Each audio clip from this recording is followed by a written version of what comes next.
Good morning, children. Today we will learn the poem All Things Bright and Beautiful, meant for class 10 students. This poem, All Things Bright and Beautiful, is written by C.F. Alexander. She is an Irish poet. She is a famous hymn writer and poet. This poem is extracted from Hymn for Children. Here in this poem, the poet Alexander, C.F. Alexander, appreciates God's creation.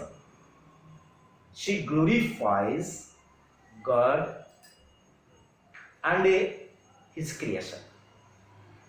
We all human beings, we see and enjoy the scenic beauty of nature, the beautiful sunrise, sunsets, trees, flowers, rivulets, mountains, valleys, birds, and animals. All these creations have an abiding picture in our mind. We smell the fragrance of flower and feel the change of seasons. We have eyes to see all this and lips to praise the beauty of His creation. God is the sole creator of this earth. He is the supreme architect. We are His creation. Let us summarize the poem stanza wise. Look at the stanza number 1. The poet sings, all things bright and beautiful, all creatures great and small, all things wise and wonderful, the Lord God made them all. Here the poet C.F. Alexander describes about things. Things are bright and beautiful, they are colorful, they are eye-catching, appealing, and the things are wise and wonderful. They are not dull at all. They have usability. All the creatures, just imagine elephants and ant, lion, tiger, dog, cat, rat. So many are big, so many are great, and some creatures are small. So things and creatures are made by Lord God. He is the supreme creator. Let's come to stanza number 2. In stanza number 2, the poet describes about flower, about birds. Little bird sings melodiously, and the sweet tuned tone of the birds creates an abiding love towards the nature. And the glowing color of the flower attracts our eyes. The tiny wings, the small wings of the little bird are also attractive. Stanza number 3. The purple-headed mountain, the river running by, the sunset and the morning that brightens the sky.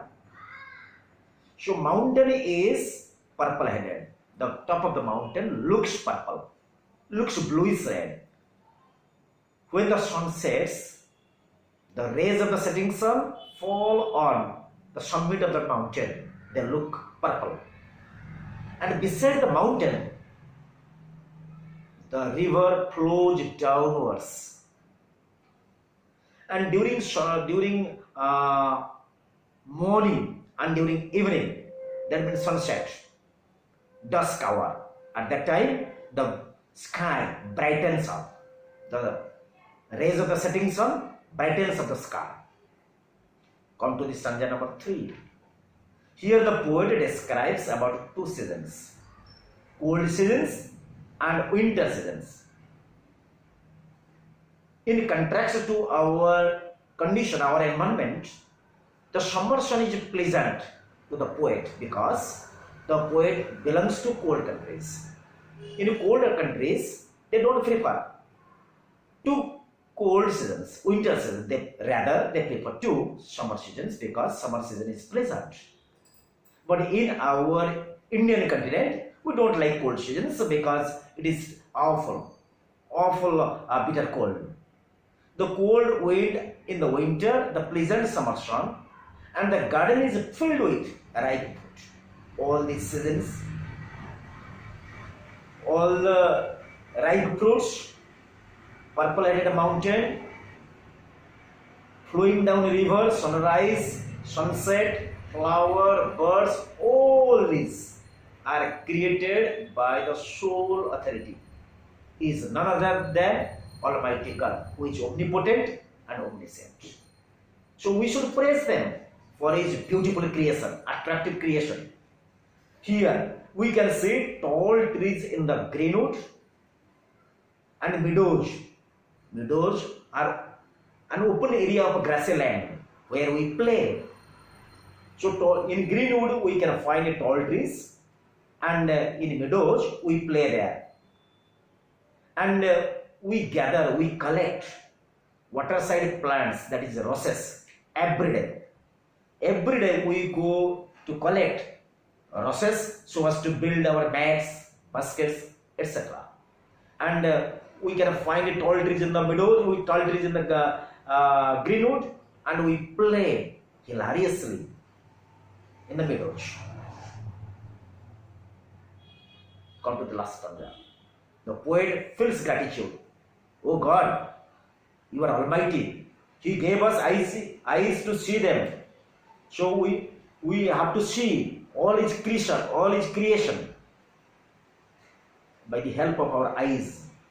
And we might tell, he has conferred us, he has given us eyes to see his creation, and he has given us lips to glorify him and tell us proudly, oh Almighty God, you are great, who has made all things systematically, well arranged, symmetrically.